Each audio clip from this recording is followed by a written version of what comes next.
Assalamualaikum warahmatullahi wabarakatuh. Selamat datang di video saya. Kali ini saya akan membahas tentang audit sistem informasi. Untuk contohnya, saya mengambil studi kasus pada sistem informasi manajemen objek pajak pada Badan Keuangan Kabupaten Ngawi. Audit sistem kali ini saya menggunakan framework COVID-5 domain DSS atau yang biasa disebut dengan Deliver Service and Support. Baik, untuk yang pertama COVID-5. COVID-5 adalah singkatan dari Control Objective for Information and Related Technology. COVID-5 merupakan kumpulan dokumentasi kerangka bisnis untuk IT governance dan Management of Enterprise IT yang dapat membantu auditor, pengguna, dan manajemen untuk menjembatani antara risiko, bisnis, kebutuhan kontrol, dan masalah-masalah teknis IT atau kinerja IT lainnya.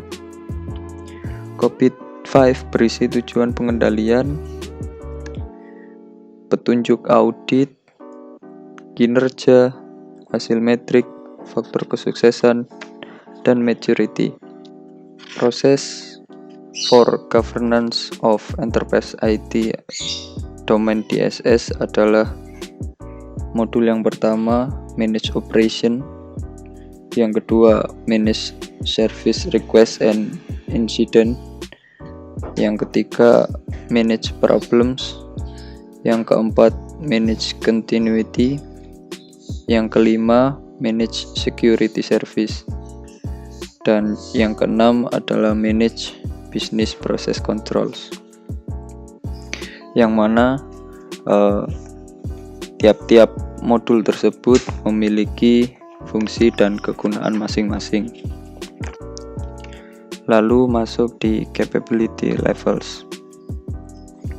Capability levels terbagi menjadi 6 kategori, yang mana setiap prosesnya memiliki maksud tersendiri. Yang pertama yaitu level 0 atau incomplete.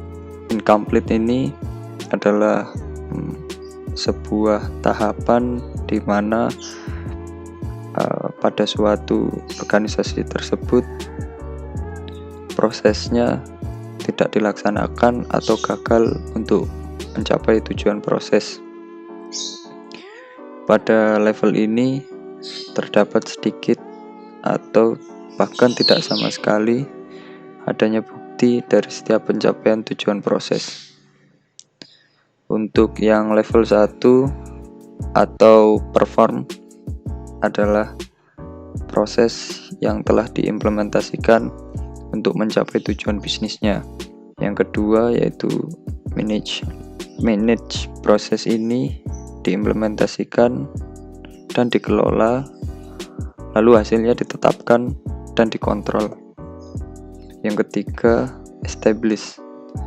Proses ini didokumentasikan dan dikomunikasikan untuk efisiensi organisasi. Lalu pada level 4 atau predictable, di mana pada level ini proses telah dimonitor, diukur, dan diprediksi untuk mencapai hasilnya.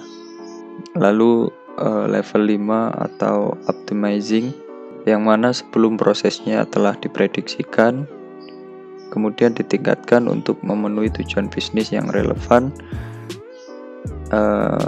dan mengetahui tujuan yang akan datang. Untuk atribut-atributnya sendiri pada level 1 atau perform, atributnya yaitu proses performs. Yang kedua, yang mana atributnya adalah performance management dan work product management. Yang ketiga yaitu establish, dan atribut-atributnya yaitu proses definition, proses deployment. Tahap 4 predictable, atributnya yaitu proses measurement dan proses kontrol. Tahap 5 atau optimizing. Atributnya yaitu process innovation dan process optimization. Nah, kali ini kita masuk ke pembahasan IT related goals pada domain DSS. Nah, di sini terdapat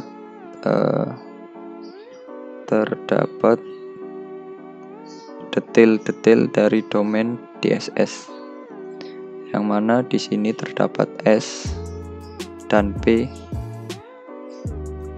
yang mengartikan bahwa S adalah secondary dan P adalah primary. Nah, masuk pada implementasi audit system yang saya bahas kali ini. Kenapa saya memilih Badan Keuangan sebagai studi kasus saya? Karena sesuai dengan program pengembangan layanan e-gov pada Kabupaten Ngawi, yang mana pelaksanaannya membutuhkan kecepatan dan ketetapan untuk menghasilkan kualitas hasil kerja yang memuaskan penggunanya. Oleh karena itu, ketersediaan aplikasi yang mendukung berlangsungnya layanan pemerintahan berbasis objek, berbasis elektronik merupakan hal yang penting bagi aparatur agar dapat menunjukkan kinerja yang dihendaki. Dengan adanya kondisi tersebut, tuntutan kemajuan sistem informasi, penerapan teknologi informasi dan sistem informasi pada Badan Keuangan Kabupaten Ngawi masih akan terus melakukan optimalisasi agar mempermudah pelayanan dan memberikan kenyamanan bagi setiap masyarakat. Oke, masuk pada hasil audit sistem informasi SISMIOP. Pada domain DSS yang pertama yaitu manage operation. DSS 101 yaitu perform operational procedure. Level capability-nya 3,6. Terus DSS 01.02 manage outsource IT service, capability levelnya 5. Monitor IT infrastruktur, level capability-nya 3,6 dan manage facility-nya 3,6. Diambil rata-rata yaitu 3,8. Masuk pada hasil audit sistem informasi DSS 02 yaitu manage service request and incident. Tingkat kematangan dari penilaian DSS 02 ini rata-ratanya yaitu 1,2, menunjukkan capability levelnya berada pada level 1 atau perform proses. Artinya aktivitasnya telah dilakukan dan didokumentasi mencakup pengelolaan permintaan layanan dan pengelolaan insiden. Dan hasil audit sistem informasi SISMIOP domain DSS 03 yaitu manage problem process.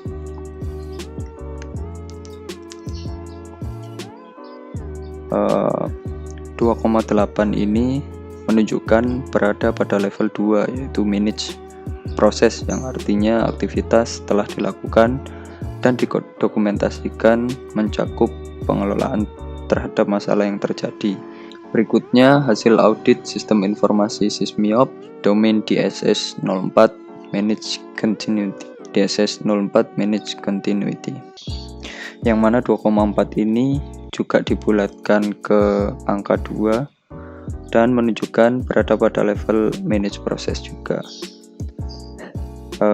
Berikutnya hasil audit sistem informasi SISMIOP domain DSS 05 manage security service. Terdapat 7 subdomain DSS. Yang terakhir yaitu hasil audit sistem informasi DSS 06 manage business process control, yang mana pada capability level 2,8 ini termasuk pada level manage proses. Nah, berikutnya analisis gap. Analisis gap ini adalah perbandingan kondisi existing dengan potensial yang diharapkan. Nah, dari rata-rata tingkat kematangan DSS 01 hingga DSS 06 tadi, ditampilkan dalam bentuk grafik, yaitu seperti ini. Level 2 lebih dominan daripada level 1 dan level 3 dan 4. Sehingga dari adanya perhitungan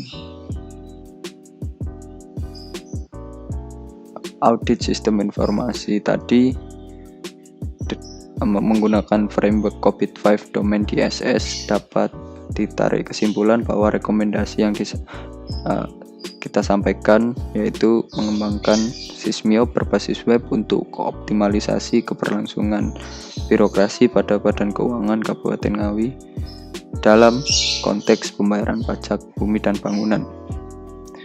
Jadi yang sekarang ada itu adalah aplikasi berbasis desktop, sehingga saya rasa dengan tidak fleksibelnya aplikasi berbasis desktop maka mempengaruhi terhadap pelayanan dan integritas data.